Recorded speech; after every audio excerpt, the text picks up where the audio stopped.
Most of us are living our lives on pause. We're caught in a state of subconscious paralysis, standing still while the world rushes by, quietly convincing ourselves that if we just hold out a little longer, the perfect conditions will arrive. There is a strange, quiet comfort in that paralysis. When we sit in self-pity, we take the weight of responsibility off our own shoulders. We hope that if we look lost enough, someone else will eventually step in, pull us out of the rut, and give us a purpose. So we wait. We wait for a lucky break in our career, a sudden burst of 3 a.m. inspiration, or a change in our environment to get us moving. But here is the cold reality. Nobody is coming to save you. Waiting feels like patience, but it is a destructive decision. Every day spent hoping for rescue is a choice to remain trapped in failure and a lack of discipline. Escaping an average existence means dropping that delusion today. Survival demands an immediate, brutal internal intervention to rip up the fantasy of a savior once and for all. That intervention starts with an uncomfortable act of radical honesty. You have to look in the mirror and face your internal weaknesses without filters or rationalizations. This requires extreme ownership. Refuse to blame external circumstances, the economy, bad luck, and cut those ties. Silence your internal voice of laziness. Internalize missteps, taking the blame yourself.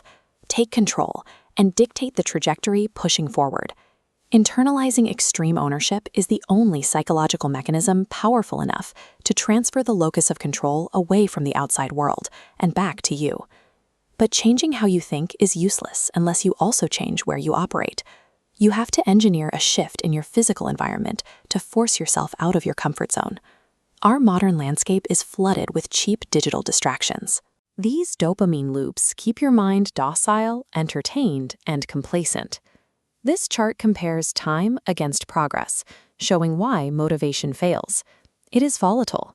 You get an extreme spike of energy, resulting in an immediate crash to zero.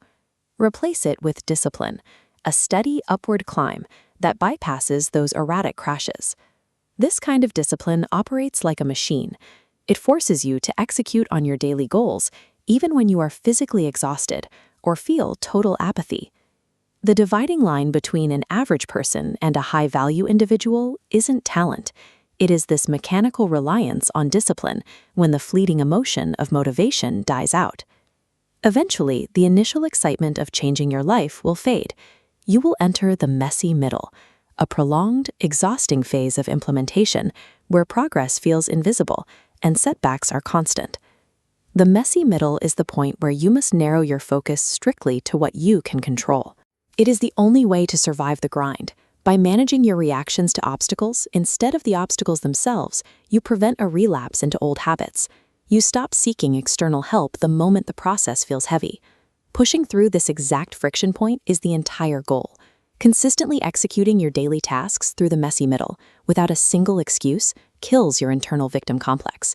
This process of self-rescue builds a track record of promises kept to yourself.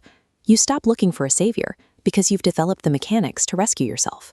The time to idle is over. Stop waiting for the perfect moment. Drop one specific excuse today. Take control of the wheel and start executing, because no one else is coming to do it for you.